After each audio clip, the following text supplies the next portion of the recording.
ఆత్మలో దీనులైన వారు ధన్యులు, దుఃఖపడు వారు ధన్యులు, సాత్వికులు ధన్యులు, హృదయశుద్ధి గలవారు ధన్యులు, నీతి కొరకు ఆకలి గలవారు ధన్యులు, కనికరము గలవారు ధన్యులు అని ధన్యతల గురించి ఆయన మాట్లాడుతూ ఉంటాడు. ఆ ధన్యతను చూసినప్పుడు ప్రభువారు మాట్లాడే మాట, ఆయన మాట్లాడే మాట ప్రతిదిని కూడా శాశ్వత సంబంధమైనది. That will give an eternal blessings. ఆ బ్లెస్సింగ్ ఏదైతే ఉన్నాయో అవి నిత్యము మనతో కూడా ఉండేవి. అంటే ఇక్కడ పలకబడిన 8 ధన్యతలు ఎప్పుడైతే మనం జీవితాన్ని స్థిరపరచుకుంటామో అవి మనతో ఈ లోకమందును పరలోకమందును శాశ్వతంగా మనము ఆ యొక్క బ్లెస్సింగ్స్లో ఉండటం జరుగుతుంది.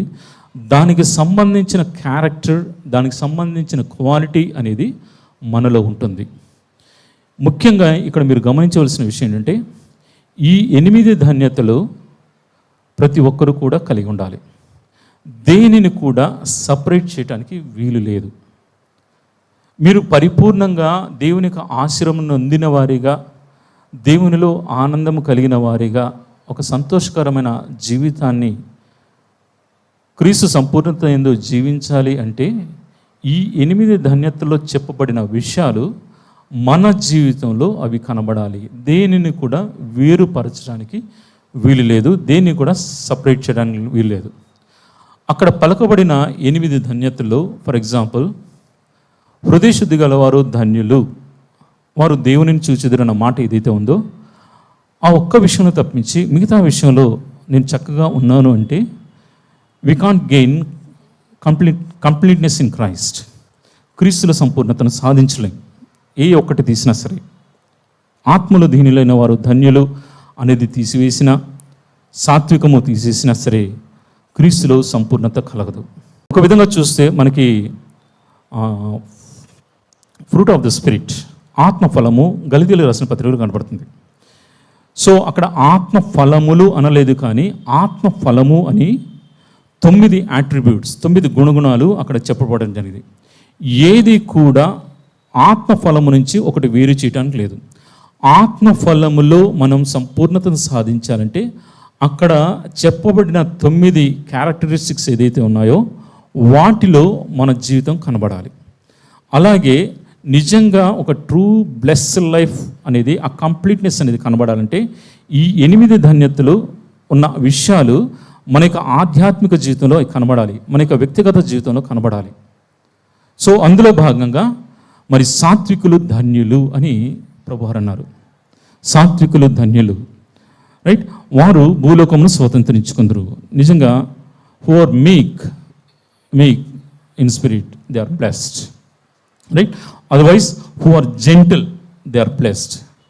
ఎవరికైతే దయాగుణం ఉంటుందో, ఆ యొక్క సాత్వికతము ఉంటుందో వారు blessed people and they will inherit the earth. They shall inherit the earth అని దేవుని యొక్క వాగ్దానము అక్కడ కనబడుతుంది. వారు భూలోకాన్ని స్వతంత్రించుకుంటారు. సాత్వికులు ధన్యులు అన్నప్పుడు సాధారణంగా ఈ మాట లోకము స్వీకరించలేదు. లోకానుసారమైన మనసు కలిగిన వారికి ఇది అర్థం కూడా కాదు. లోకానుసారమైన మనసు కలిగిన వారికి ఇది అర్థం కూడా కాదు. సో సాత్వికము గురించి మనకు తెలిసి ఉండాలి. ఆ గుణము క్రీస్తు బిడ్డగా ఉన్న నాలో నీలో ఆ గుణము అనేది కనబడాలి. ఆ గుణము మనము కలిగి ఉండాలి. ఆ గుణము అనేది మనం కలిగి ఉండాలి. సాత్వికము అన్నప్పుడు, జెంటిల్నెస్ అన్నప్పుడు strength under control. Strength under control అంటే దేవుడిచ్చిన జ్ఞానము, దేవుడిచ్చిన బలము, దేవుడిచ్చిన శక్తి ఏదైతే ఉన్నాయో అవి నియంత్రణలో ఉండాలి. It should be under the control. Strength under control.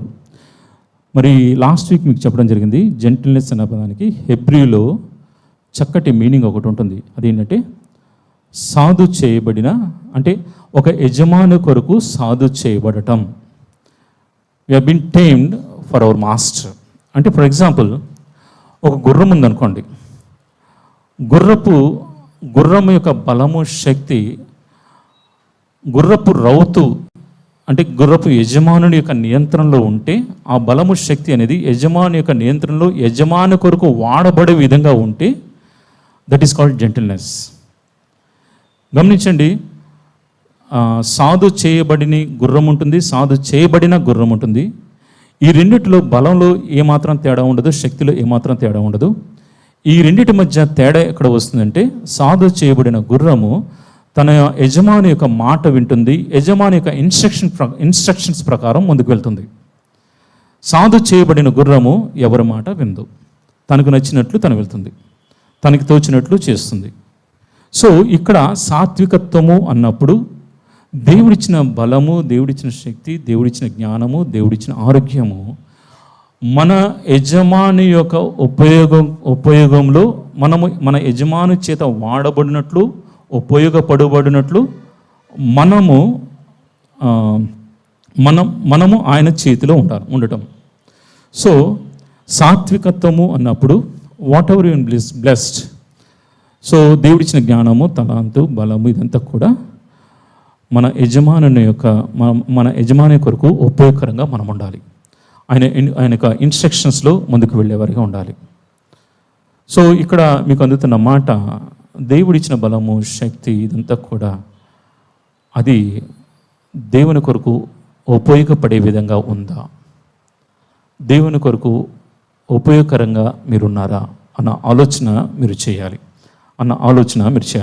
So సాత్వికత్వము కలిగిన వారు రెండు విషయాల్లో వారి యొక్క జీవితం కనబడుతుంది. ఒకటి they will show full obedience to God. దేవునికి సంపూర్ణంగా విధేయత చూపించేవారుగా ఉంటారు. ఆయన సంపూర్ణ అధికారానికి అప్పగించుకున్న వారిగా ఉంటారు. దేవుని చిత్తానుసారంగా జీవిస్తారు. దేవుని యొక్క ఆజ్ఞల ప్రకారం వారు ముందుకు వెళ్తారు. దేవుని యొక్క వాక్యములో వారి జీవితాన్ని స్థిరపరచుకుంటారు. So they are in full obedience to God, they submit to his will and confirm to his word అనేది మనం ఇంగ్లీష్లో చూస్తాం. Confirm to his word. సాత్వికము అనగానే చేతగాని వాడని కాదు.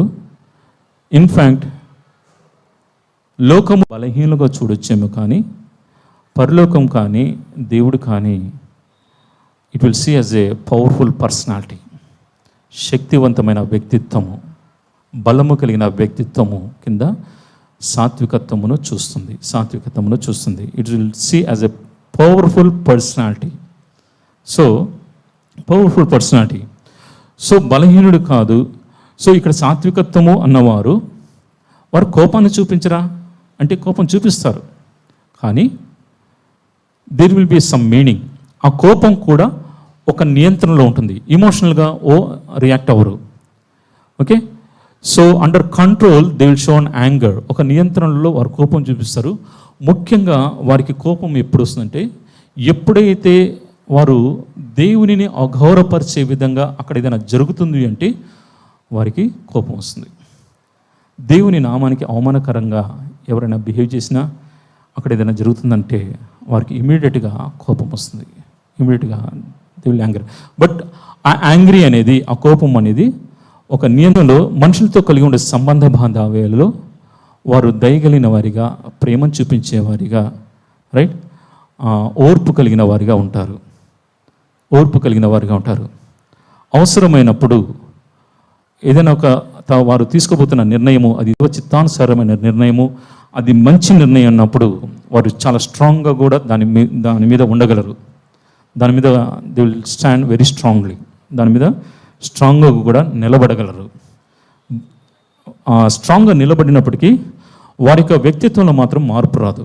అదే ప్రేమ, అదే జాలి, అదే దయ, రైట్, అదే వాత్సల్యత అనేది వారు చూపిస్తారు. సో యేసుక్రీస్తు ప్రభువు వారు ఒక మాట అంటారు. సో థ్యాంక్ యూ జీసస్, హల్లెలూయా. సాత్వికత్వంలో పరిపూర్ణత అనేది ఎవరిలో చూడవచ్చు అంటే యేసుక్రీస్తు ప్రభువులో చూడవచ్చు.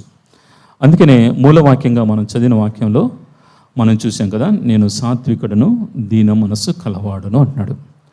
నేను సాత్వికుడను దీన మనస్సు కలవాడును, మీ మీద నా కాడి ఎత్తుకొని నా యుద్ధ నేర్చుకొనడి అంటాడు. నేను సాత్వికుడును అన్నప్పుడు గమనించండి, యేసుక్రీస్తు ప్రభువారు త్రియేక దేవుల్లో కుమారుడైన దేవుడు, ఆది అంతము లేనివాడు, సర్వశక్తిమంతుడు, సమస్తమును కలుగు చేసిన సర్వసృష్టికర్తకు దేవుడు. ఆయన లేకుండా ఏది కూడా కలిగి ఉండలేదు. అటువంటి సర్వశక్తిమంతుడైన దేవుడే ఈ లోకానికి ఆయన మానవ రూపంలో వచ్చినప్పుడు, మన పాపముల నిమిత్తము పాప శరీరాకాన్ని ధరించి ఈ లోకానికి వచ్చినప్పుడు సంపూర్ణమైన విధేయత తండ్రికి చూపించిన వాడిగా ఉన్నాడు. ఆయన పరిపూర్ణమైన దేవునిగా ఉన్నాడు, పరిపూర్ణమైన మానవునిగా ఉన్నాడు, తండ్రికి సంపూర్ణమైన విధేయత చూపించిన వాడిగా ఉన్నాడు అని చాలాసార్లు అంటాడు. ఏమని? తండ్రి ఏమి చేయుచున్నాడో నేను అదే చేస్తున్నాను, నేనేమి చేయుచున్నానో నా యందు నా తండ్రి అదే చేస్తున్నాడు. సో తండ్రి చిత్తమును కాదని ఏది కూడా ఆయన చేయలేదు. సంపూర్ణమైన చిత్తానికి తండ్రికి అప్పగించుకున్నాడు. వదకు తేబడిన గొర్రె పిల్లవలే మన నిమిత్తము శిలువ మరణాన్ని పొందుకున్నాడు. అందుకని అంటాడు, నేను సాత్వికుడను.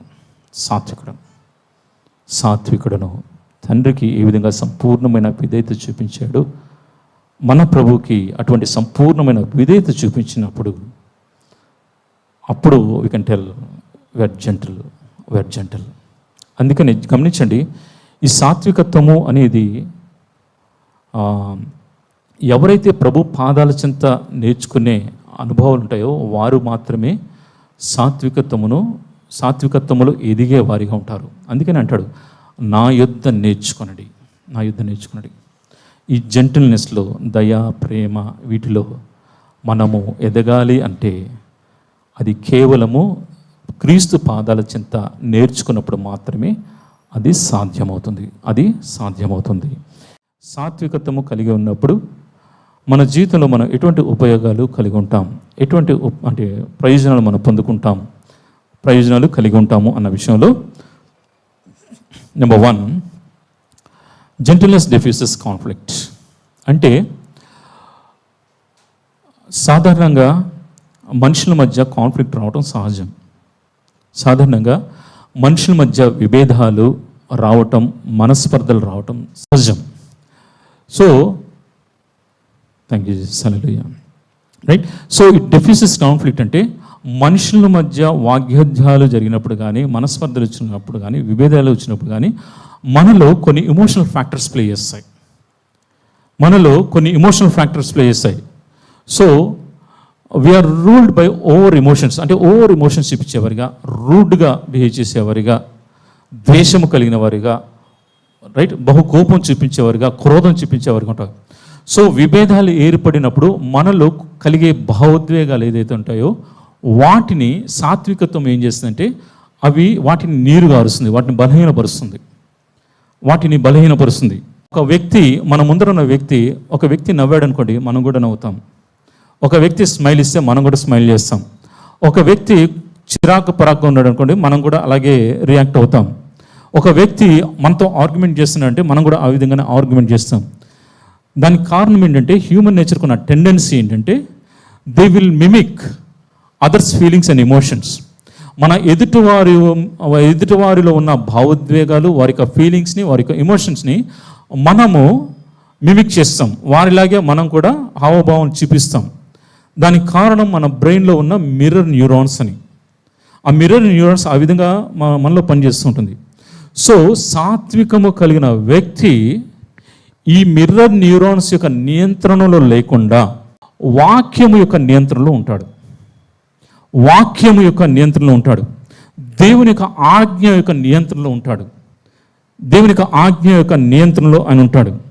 వారి యొక్క ఫీలింగ్స్ కానీ, వారి యొక్క ఎమోషన్స్ కానీ ఎప్పుడు కూడా ఏ విధంగా మెలకువ కలిగి ఉంటారంటే వారు చూపిస్తున్న హావభావాలను బట్టి, వారు మాట్లాడుతున్న మాటను బట్టి, వారు బిహేవ్ చేస్తున్న ప్రవర్తనను బట్టి ఎక్కడా కూడా నా దేవునికి అవమానపరచబడే విధంగా నా బిహేవియర్ ఉండకూడదు అని అవతల వారు ఎన్ని మాట్లాడుతున్నా సరే ఆ అవమానాన్ని దిగమింగుతూ,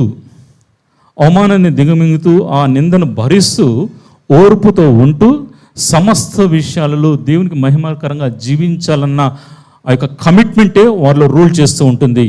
సో మిర్రర్ న్యూరాన్స్ని సప్రెస్ చేసి వాక్యము వారి యొక్క మనసులో, వారి యొక్క హృదయాల్లో పనిచేసే విధంగా, ఆ విధంగా వారు అటాచ్ అవుతారు. అది సాత్వికత్వము. అది సాత్వికత్వము అనేది మనం గమనించాలి. సాత్వికత్వము. అందుకని సామెతలు ఒక మాట చూసాం. ఏమని? సామెతలు 15:1 సామెతలు 15:1 మృదువైన మాట క్రోధమును చల్లార్చును. సో సాత్వికత్వము కలిగిన వారు అక్కడ కోపంగా, అంటే కోపం ఉన్న చోట వారి యొక్క మృదువైన మాట ఇట్ విల్ డెఫ్యూజ్, చల్లారుస్తుంది. సో అక్కడ సిచ్యుయేషన్స్ హీట్గా ఉంటే చల్లారుస్తుంది. రైట్? మృదువైన మాట క్రోధమును చల్లార్చును, నొప్పించు మాట కోపమును రేపును. అంటే ఎవరైతే జెంటిల్నెస్గా ఉండరో వారు కూడా నొప్పించే మాట అనటం, డి అంటే డి అంటాం, రిటాలియేట్ అవ్వటం అని జరుగుతుంది. అది కాస్త ఏమవుతుంది, ఇంకా చిన్నది కాస్త పెద్దదవుతుంది. ఆ కోపము రేపును అని మనం చూస్తున్నాం. సో ఒకటి, మనుషుల మధ్య జరిగే విభేదాలలో, మనస్పర్ధల్లో ఈ యొక్క సాత్వికత్వము దాన్ని ఏ ఫ్యాక్టర్స్ అయితే ఆ కోపాన్ని రేపడానికి ఆస్కారం ఉందో వాటిని బలహీనపరుస్తుంది, వాటిని చల్లారుస్తుంది. రెండవది, రైట్, విమర్శించే వారిని నిరాయుధులుగా చేస్తుంది. సో ఏ సమయాల్లో మనల్ని ఇతరులు విమర్శిస్తారు అన్నప్పుడు మనం 3 పాయింట్స్ చూడటం జరిగింది. ఏ సమయాన్ని బట్టి, ఎప్పుడైనా సరే ఒక దాని గురించి నీవు నిలబడినప్పుడు, ఒక వ్యక్తి గురించి నీవు నిలబడినప్పుడు తప్పకుండా యూర్ బీన్ క్రిటిసైజ్డ్, నిన్ను విమర్శిస్తారు. దేవుని కొరకు నిలబడ్డావా, నిన్ను విమర్శిస్తారు. ఒక మంచి కార్యం కొరకు నిలబడ్డావా, నిన్ను విమర్శిస్తారు.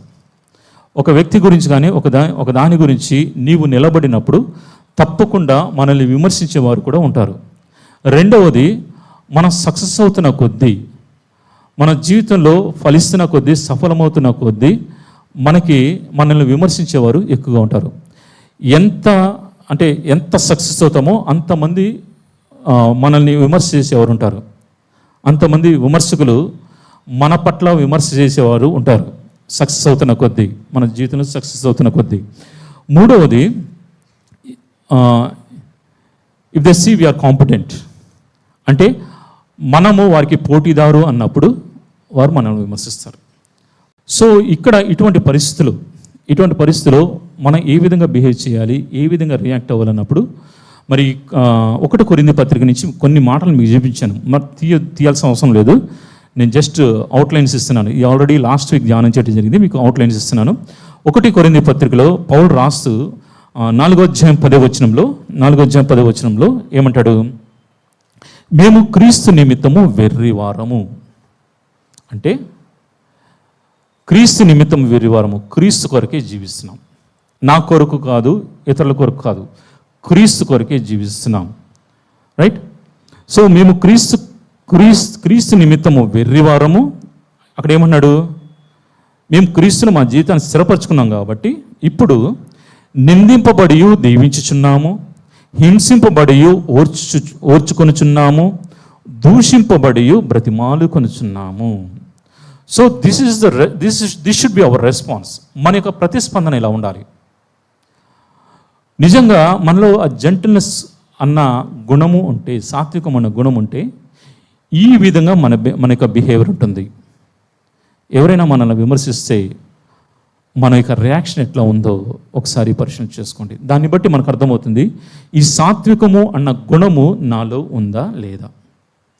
మనల్ని ఎవరైనా మన మనసుకి కష్టం కలుగజేసినా, లేకపోతే మనల్ని గాయపరిచినా, మన గురించి ఇతరులతో తప్పుడుగా మాట్లాడినా, ఏమి చేసినా సరే what kind of response you're showing, right?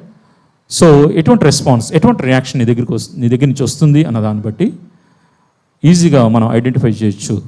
Do I really have the gentleness కలిగిన వారు ఆ విమర్శలకి ఎటువంటి పరిస్థితులు కూడా రెస్పాండ్ చేయరు. They don't response. ఎందుకన్నప్పుడు వారికి ఆ మెచ్యూరిటీ ఉంటుంది, ఆ ఆ జ్ఞానం ఉంటుంది. ఏంటది? అనారోగ్యకరమైన మనసు కలిగిన వ్యక్తి నుంచి ఒక విమర్శ వస్తున్నప్పుడు దాని మీద నేను ఎక్కువగా ఫోకస్ చేయాల్సిన అవసరం లేదు అని దాని గురించి పట్టించుకోరు. రైట్?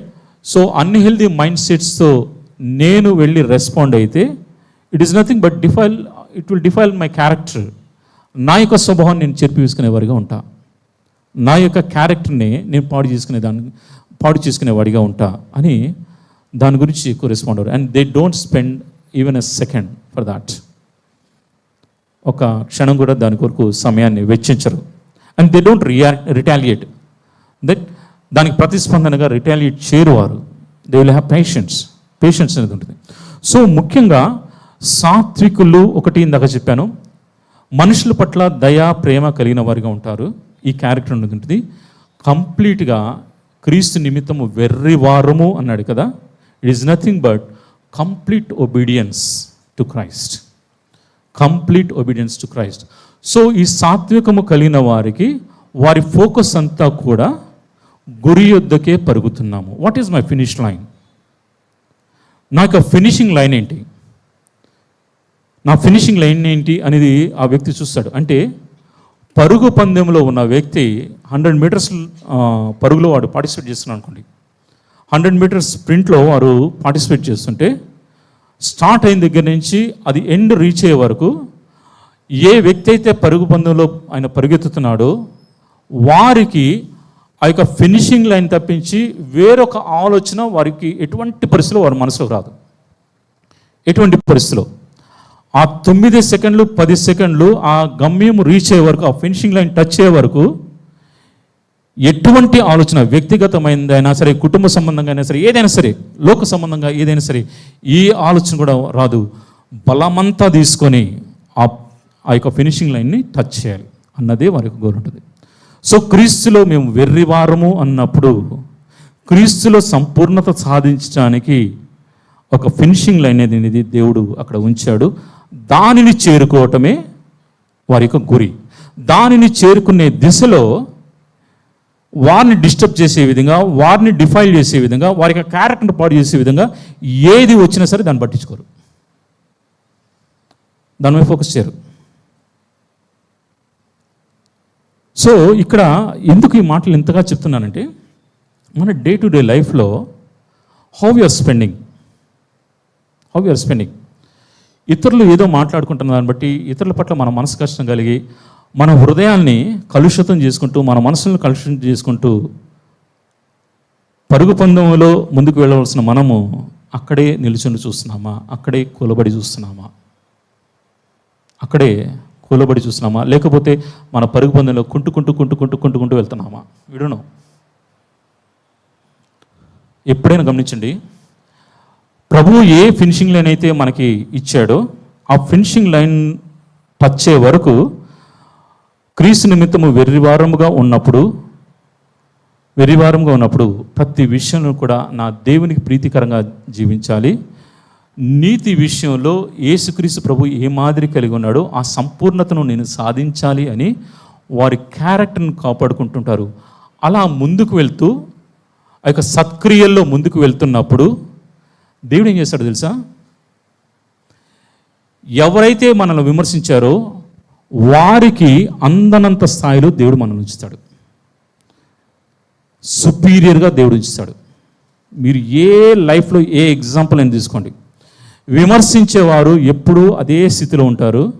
దానిని పట్టించుకోకుండా దేవుని కొరకు ముందుకు వెళ్తూ సత్క్రియలు చేస్తూ ముందుకు వెళ్తూ ఉంటున్నవారు దేవుడు అంచెలంచెలుగా ఎదిగింపజేస్తూ ఆశీర్వదిస్తూ ఉంటాడు.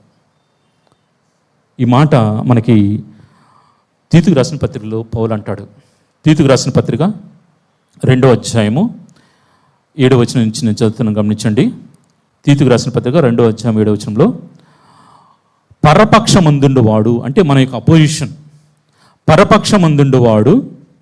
పరపక్షమందుండువాడు మనల్ని గూర్చి చెడు మాట ఏదియూ చెప్పనేరక సిగ్గుపడునట్లు అన్నిటి యందు నిన్ను నీవే సత్కార్యముల విషయమై మాదిరిగా కనపరుచుకున్నాము. వాడు దుష్కార్యం చేయాలని ట్రై చేస్తాడు, మనం సత్కార్యం చేస్తాం. రైట్? వాడేమో దుష్కార్యం చేయాలని ప్రయత్నిస్తాడు, మనం సత్కార్యం చేస్తాం. అలా మనం అలా చేస్తూ ముందుకు వెళ్తే అసలు మన గురించి చెడుగా మాట్లాడడం కూడా సిగ్గుపడతాడు. మన గురించి చెడుగా మాట్లాడడం కూడా సిగ్గుపడతారు. అటువంటి స్థానంలోనికి దేవుడు తీసుకెళ్తాడు. సో ఒక జెంటిల్మెన్కి కావాల్సిన లక్షణం ఏంటంటే, లాస్ట్ వీక్ నేను ఒక చిన్న పాయింట్ చెప్పాను. అదేంటంటే టఫ్ స్కిన్ ఉండాలి, టెండర్ హార్ట్ ఉండాలి, తోలు మందంగా ఉండాలి. ఎవరేమన్నా సరే మనకు గుచ్చుకోకూడదు. తోలు మందంగా ఉండాలి, హృదయము సున్నితంగా ఉండాలి, టెండర్ హార్ట్ ఉండాలి. We have to be strong, బలవంతులుగా ఉండాలి. We should have caring hands, సహాయం చేసే చేతులు మనకు ఉండాలి. బలమైన దృఢత్వం కలిగిన వారిగా ఉండాలి, దృఢమైన మనసు కలిగిన వారిగా ఉండాలి. సహాయం చేసి ప్రేమను చూపించి ఆదరించే చేతులు మనకు ఉండాలి. ఇది సాత్వికము యొక్క మనుషుల యొక్క గుణము, ఇది కనబడుతుంది, ఒక లక్షణం కనబడుతుంది.